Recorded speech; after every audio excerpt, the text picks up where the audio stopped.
ഈ വേൾഡ് കപ്പില് ആര് കപ്പടിക്കും? കഴിഞ്ഞ കൊല്ലം അടിച്ചല്ലോ അതേപോലെ കുറി അടിച്ചും. ഈ പ്രാവശ്യം അർജന്റീന അടിക്കുന്നേ ഫുൾ കോൺഫിഡൻസ്. ബെൽജിയം അടിക്കും.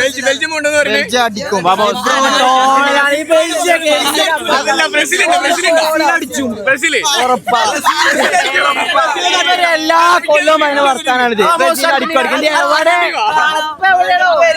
ഇപ്പോഴും മാറിയിട്ടില്ലല്ലോ.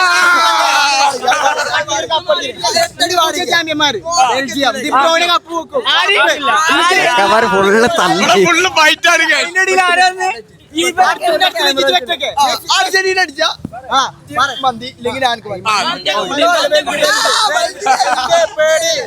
ചെറുതായിട്ട് തുടങ്ങിയിട്ടുണ്ട്. ഫുള്ള് സീരിയസ് ഫൈറ്റ് ആയിട്ടോടെ. അപ്പം ആര് കൊണ്ടുപോകും നമുക്ക് കണ്ടറിയാം. പ്രേക്ഷകരെ ആര് കൊണ്ടുപോകും?